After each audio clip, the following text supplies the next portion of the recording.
Bueno, ahí está.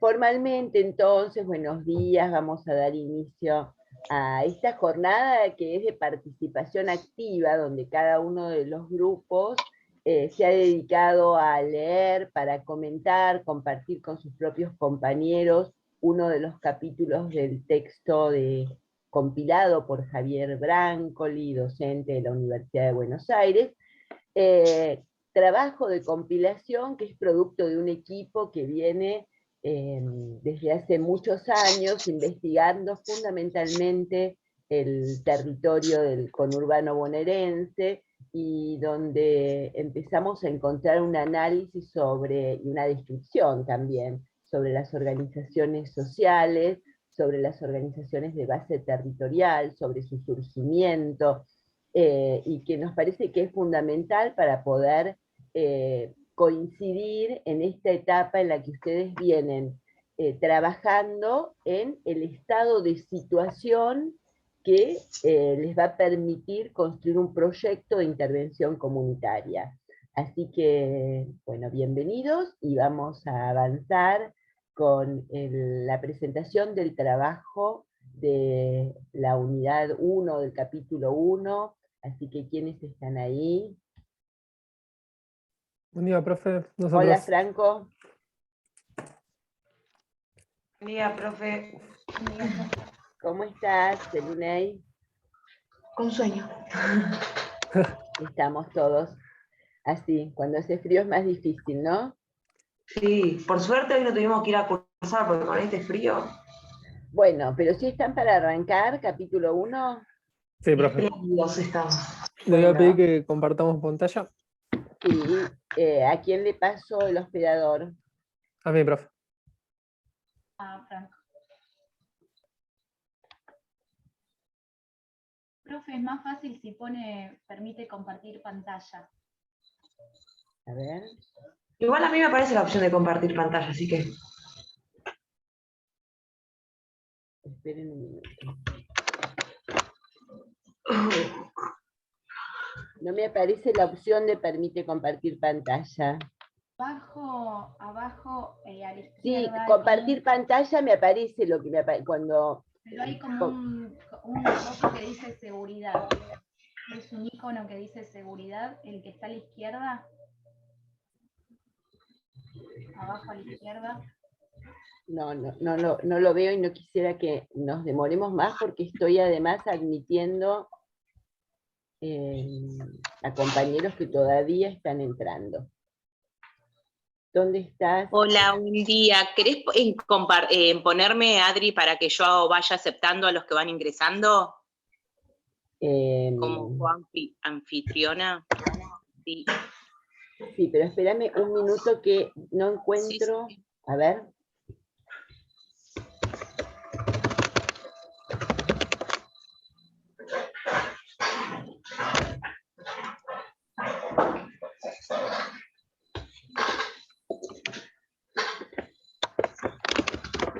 ¿Dónde está Franco? Acá, profe.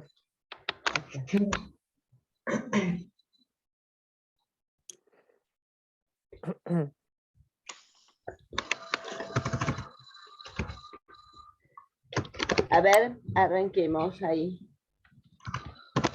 Lo que necesitamos después, Franco, es que nos pases de vuelta como hospedadores. Sí. ¿Pueden ver la pantalla? ¿Están viendo el Power? Sí, perfecto. Sí. Listo. Arrancamos. Bueno, como bien dijo la profe, eso, ¿no? Sí. Sí. Este es un trabajo que surge como resultado de un proceso de vinculación por parte de la Facultad de la UBA con el ámbito del AMBA durante el 2002 y el 2009, y tiene como objetivo principal recuperar la experiencia de trabajo que desarrollaron ellos. Van a analizar a las asociaciones populares urbanas y sus transformaciones en los años de emergencia, de salida y crisis. ¿Para qué? Para brindar elementos que permitan desarrollar políticas y programas. Con respecto al primer capítulo, de la periferia al centro, la organización social en las comunidades suburbanas, el autor es Javier Brancoli. Este capítulo lo que va a hacer es servirnos de como un marco teórico de referencia para el trabajo. O sea, lo que vamos a ver es conceptos e historicidad.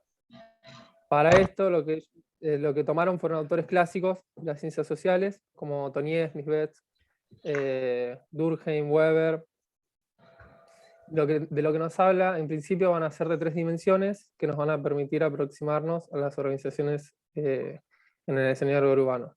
La primera, sobre la constitución del lazo social, de lo que se va a hablar es de cuáles son las condiciones que favorecen el origen y el desarrollo de estos grupos, que en este caso actúan en contextos de pobreza y desegregación. Nos habla de los factores internos del grupo, que son los que movilizan a los sujetos para la unión y para la ayuda mutua, o sea, son aquellos factores que son como las motivaciones, los vínculos preexistentes, la competencia, la relación de cooperación, y los factores externos que vienen a ser factores preexistentes, que han condicionado el surgimiento de estas problemáticas, o sea, el contexto histórico y social, básicamente. Sobre la dimensión espacial es muy importante distinguir entre la suburbanidad y la urbanidad. La urbanidad va a ser tomada en cuenta en la ciudad, ¿no? Lo urbano es aquello que es la ciudad y lo suburbano aquello que no llega a ser la ciudad, pero sí está en la periferia. La ciudad va a tenerse en cuenta como la negación de la posibilidad misma de constituir lazos comunitarios. En cambio, el barrio como comunidad suburbana va a ser todo lo contrario. Va a ser el espacio, el entorno social y geográfico donde se puedan dar estas experiencias de tipo comunitario. Con respecto a la organización del trabajo, de lo que se va a hablar mucho es del trabajo comunal, totalmente opuesto al trabajo asalariado, o sea, no busca una remuneración. Es el modo que encuentran estos grupos para definir una determinada forma de relación social en torno a la satisfacción de sus necesidades sociales. Ese es el principal objetivo, satisfacer sus necesidades sociales entre sí.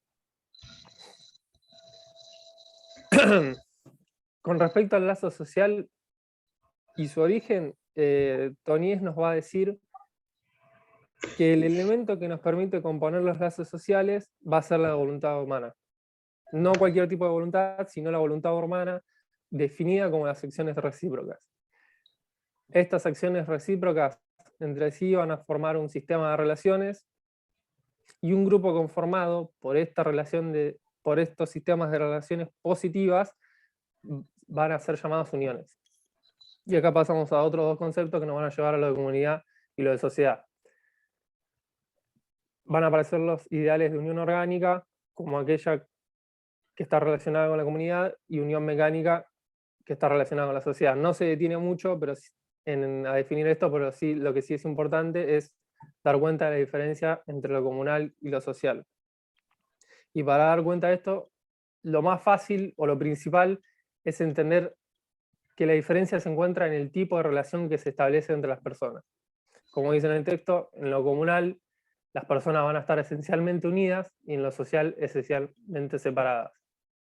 Acá nos pone ejemplos. En lo comunal se trata de la proximidad, la continuidad, la intimidad, la seguridad, la familiaridad. Estas relaciones orgánicas y primitivas tienen origen en el tipo de vínculos que se establecen en el círculo familiar, de la manera más primitiva. En cambio, en lo social, el autor hace una especie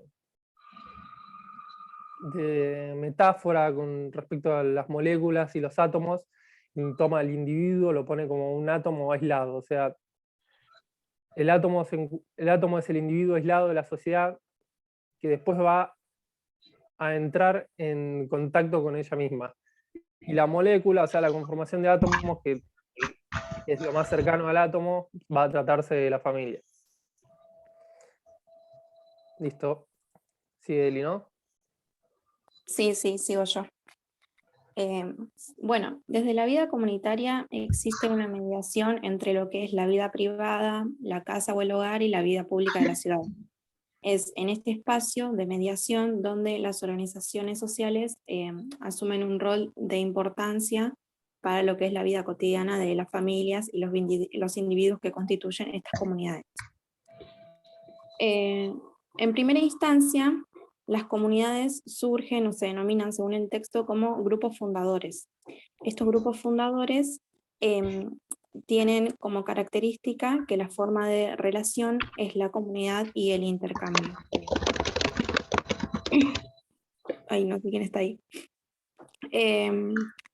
Estas relaciones de afinidad y proximidad se establecen colectivamente para satisfacer lo que son las necesidades sociales, basándose en la ayuda mutua que va a surgir en situaciones de crisis o emergencia. Luego del periodo fundacional, que es lo que se denomina, bueno, grupos fundadores, estas organizaciones sociales lo que buscan es institucionalizarse para así poder sostenerse en el tiempo, optimizar recursos, ya que, como dijo Franco,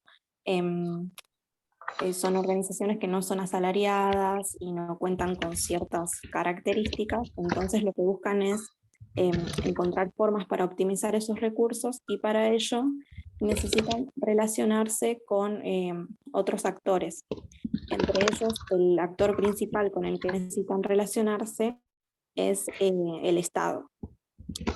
Las formas de sociabilidad que podemos encontrar en lo que serían las comunidades, estos grupos fundadores u organizaciones sociales, son el consenso o el contrato, que ahí tenemos que prestar atención porque por consenso entendemos la relación o la forma de sociabilidad de las comunidades que buscan, bueno, como vimos en las clases anteriores, ¿no? Plantear problemas en común, buscar soluciones en común, en consenso, que todos estén de acuerdo. En cambio, la sociabilidad, la sociedad busca mantener una forma de sociabilidad a través del contrato. ¿Pasamos de diapo, Franco? La anterior. O sea, bueno, acá lo que tenemos es la diferencia que podemos marcar entre lo que es la comunidad y el orden societario. El orden comunal se va a basar en lo que sería el compromiso, la pertenencia, la abolición, o sea, la coincidencia de las voluntades que se van a basar en la costumbre. Bueno, el texto menciona la religión también. En cambio, el orden societario, las características que va a tener es que están basados en lo que es el conflicto, la competencia, y la coincidencia de voluntades va a estar basada en la convención, legislación, opinión pública. A partir de esas características, cada uno va a buscar resolver sus conflictos. La otra diapo.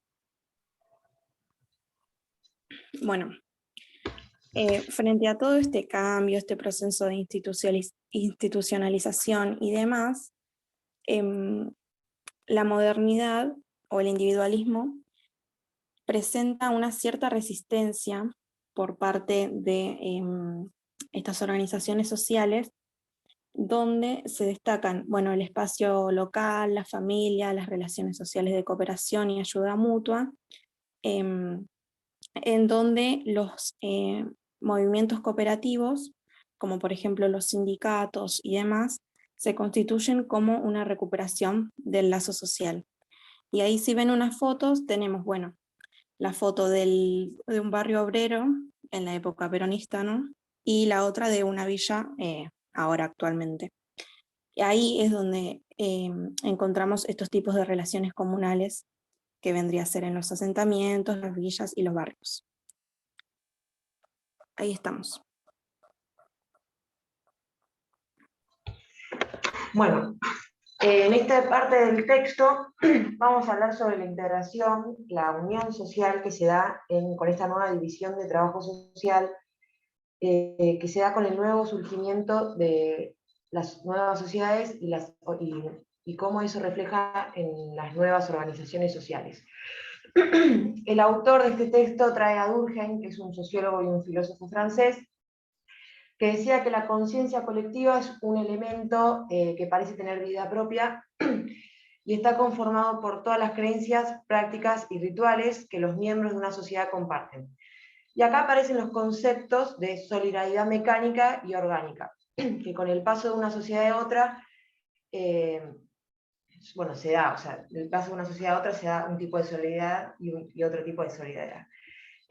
La solidaridad mecánica está entendida como se da en el tipo de sociedad pequeña y tradicional, preindustrializada, con una división de trabajo simple. Todos hacemos todo, no hay especialización, y está caracterizada por la homogeneidad, la cercanía, el localismo, el parentesco, las relaciones familiares, y está garantizada por creencias y sentimientos comunes.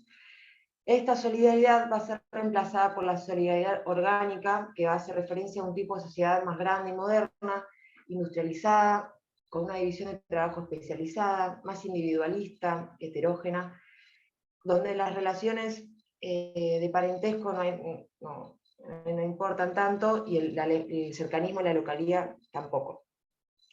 Este debilitamiento de la sociedad tradicional, o sea, de la solidaridad mecánica, produce una desorganización social, y es acá donde hay justamente un fortalecimiento de sus rasgos, o sea, de la conciencia colectiva, de la comunidad. Esto no quiere decir que Durkheim niega al individuo en sí, pero lo reconoce como una entidad biológica y social que expresa dualismo, donde el hombre solo puede ser reconocido como una manifestación de la comunidad. Volviendo a la comparación de antes, haciendo un poco de historia, en la Edad Media, la afiliación del hombre a un grupo lo absorbe por completo como en un esquema concéntrico de pertenencia, donde iba desde grupos más pequeños a otros más amplios. En la sociedad moderna, el individuo puede registrarse en múltiples pertenencias y afiliaciones, y esta pertenencia a distintos grupos afirma una conciencia mayor de individualidad del sujeto. Pero hay que pensar que estas motivaciones individuales en relación con el resto de la sociedad, en el proceso de conformación de organizaciones comunitarias, y el otro elemento a considerar en esta conformación de organizaciones sociales, son los factores de contexto social y económico que actúan como elementos que causan estos procesos asociativos. Y acá podemos nombrar al autor Simmel, que aporta algo muy interesante, que dice que los grupos son un modo de lograr diferenciación. Es como una inclusividad del individuo respecto a otros integrantes del grupo, y una forma de exclusividad para con el resto de la sociedad. Y de esta forma es como se logra una mayor personalización o despersonalización en el resto de la sociedad. Cuanto más cerrados estén estos grupos, mayor centralización y avallamiento sobre el individuo hay. Este grupo puede surgir para dar respuesta a cada individuo según sus necesidades. Estas relaciones se desarrollan en la brecha de un individuo alienado y una sociedad impersonal. Esto le da un sentido de pertenencia al que le integre. Y acá aparece el concepto de identidad. Las comunidades van a surgir y sirven para otorgar seguridad colectiva frente a las incertidumbres que va a afrontar el integrante. Entonces las organizaciones comunitarias se expresan como una respuesta parcial a los sectores populares, que van a ser los sectores débiles, los pobres, los excluidos, que requieren lazos comunitarios porque dependen de ellos para subsistir. Así se va a ver negado la individualidad del que pertenece a esta organización social, porque van a comer en comedores públicos, van a vivir en viviendas que van a ser pobres o iguales, ser parte de un registro de beneficios mínimos iguales para todos, etc. También pertenecer a una comunidad implica tener compromisos con derechos y obligaciones, y estos compromisos es lo que hace la ética de una comunidad. En conclusión, en la actualidad las comunidades son una postulación como un proyecto. La comunidad viene después de la elección individual, mientras que antes la comunidad remitía a lazos primarios familiares o vecinales, donde la comunidad es antes de la elección individual. Franco, si querés pasar. Bueno, acá es donde yo decía que los individuos... a ver, el chat se me abrió y no me deja leer el power. Bueno, lo mismo que decía antes, se analizan las motivaciones individuales a partir de lazos primarios como la familia y los factores de contexto social y económico, o sea, las organizaciones sociales surgen frente a una crisis para organizarse. Listo, Franco, ya terminé. Fue más integral lo que dije, no lo fui haciendo leyendo el Power. Listo, pasa. ¿Terminaste, Elu? Sí, listo. Ah, buenísimo. Bueno, continuando con lo que expresó mi compañera, en esta oportunidad el autor, Franco, ¿me podías pasar la diapo, por favor? Ahí está. Esta oportunidad el autor toma el pensamiento de Bauman con la actual resurrección del comunitarismo como respuesta al proceso de individualización líquida moderna. Esta teoría describe la forma de vida de la sociedad actual como precaria, inestable y cambiante, y cómo ésta rompe con las estructuras del pasado. Es así que la comunidad se vuelve un refugio que va a proporcionar protección, seguridad y certidumbre ante la ausencia del Estado. Por otro lado, Brancoli menciona a Sennett, donde plantea la división entre el estilo de vida de aldea como comunidad y de ciudad como sociedad, que permite dar explicaciones de las distintas formas de solidaridad social, actualmente de forma reducida. Esta solidaridad social fue fundada a través de dos cuestiones. La primera es por un acto de voluntad propia y la segunda por una experiencia social. Además, Sennett estudió el mito de la solidaridad social, el mito de la solidaridad comunitaria, que se basa en que todas las personas, todos los sujetos deben ser iguales por su condición. Y las consecuencias son tres. La primera es que se pierde la participación real en la vida comunitaria por miedo a los riesgos que se pueden llevar a cabo.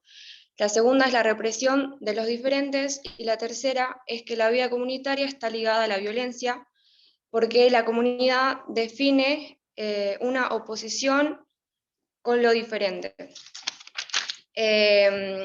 A partir de la solidaridad social, Sennett vincula fenómenos sociales y atributos personales para configurar un tipo de sociedad que la denomina sociedad íntima. A partir de esta sociedad íntima se construye una identidad colectiva, un nosotros, un yo colectivo, que se expresa en imágenes y acciones compartidas, despojando todo aspecto de la conducta individual. Bueno, ahora continúa mi compañera Paula. Bueno, gracias, Abby.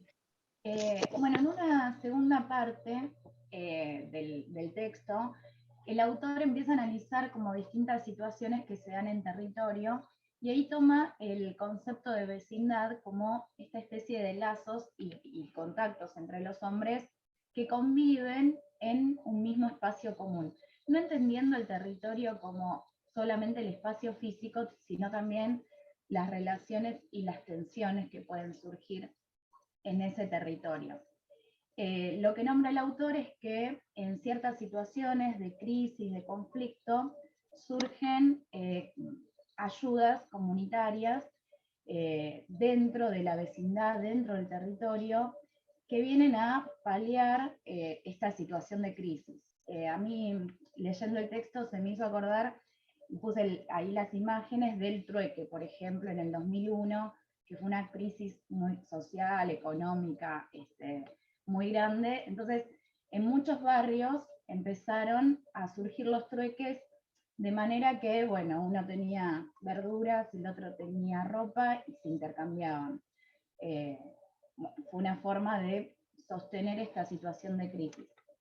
Entonces surgen de esta manera comunidades, en la comunidad urbana, instituciones barriales que ayudan a personas que la necesiten. Esto puede ser comedores.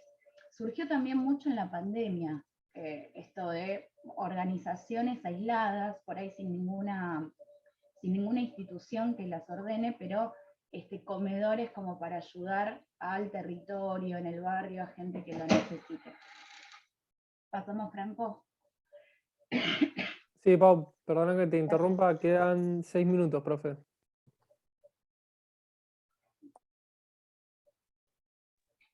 Por favor, traten de cerrar ustedes antes de que se corte, para que salgamos todos y nos demos un tiempito para poder bajar esto, 5 minutitos, y que arranque el grupo 2, ¿de acuerdo? Con un nuevo Bien. Zoom.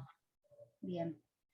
Bueno, voy a ser breve para que sigan mis compañeros. Entonces, la vida comunitaria tiene como dos momentos, nombra el autor, un primer momento donde se establecen todas las relaciones y un segundo momento donde se establece la convivencia en el barrio, el patrimonio común, la tierra. Tomando lo que decía Franco al principio, en la actualidad, y más que nada en el conurbano, porque el autor se basa en el conurbano, su estudio, predomina la vida urbana por sobre la vida rural. Entonces prevalecen las relaciones societarias, estas más individualistas, quizás, que lo comunal, lo comunitario, que es lo que se ve más en el contexto rural. ¿Avanzamos, Franco? Bueno, esto es un poquito lo que sucede actualmente, que hay como una frontera ficticia entre los barrios.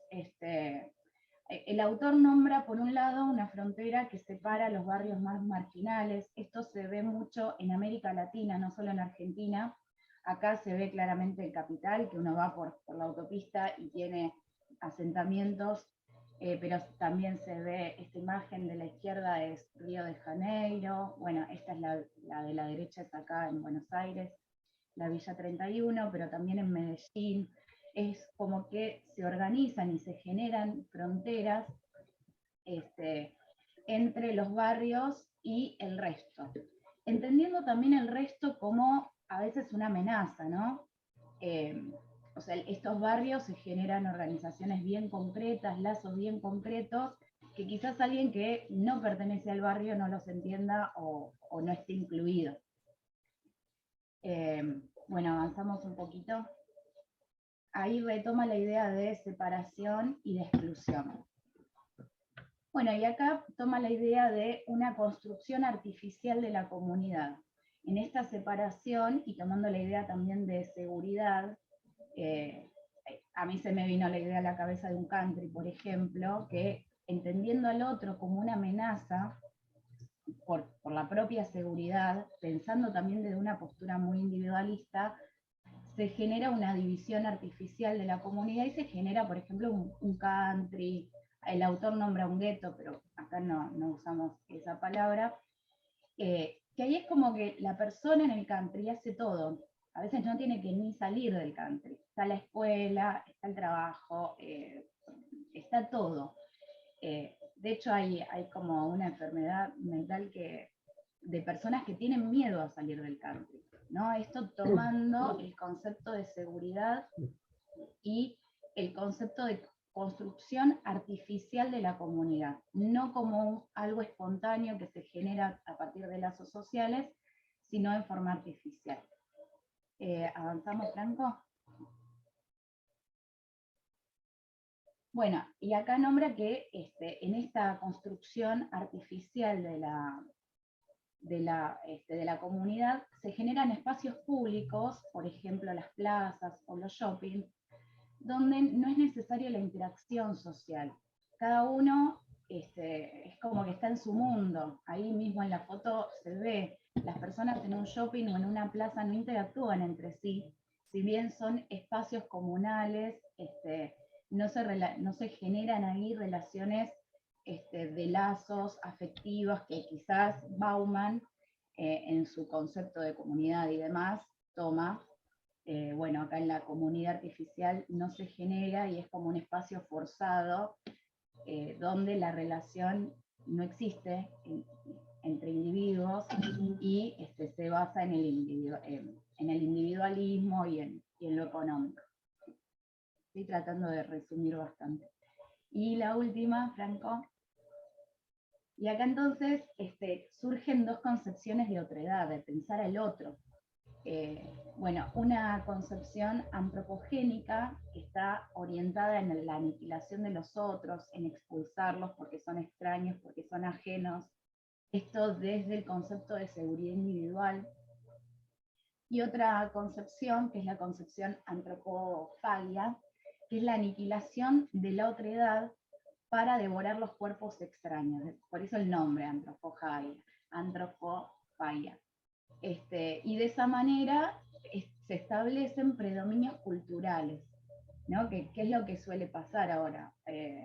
O sea, me tomo la otredad y domino. Es un poco esa la idea.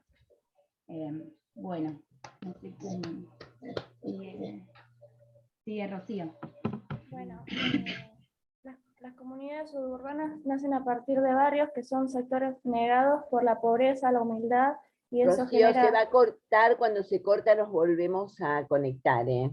Bueno, Pensé que iban a y terminar. eso, buenísimo, gracias, profe. Y eso genera segregación, lo que lleva a un conflicto entre centro y periferia, que sería un conflicto entre ciudad y barrio. Como decía Pau, el autor nombra a los guetos o zonas marginadas que se crean para enfrentar el aislamiento social o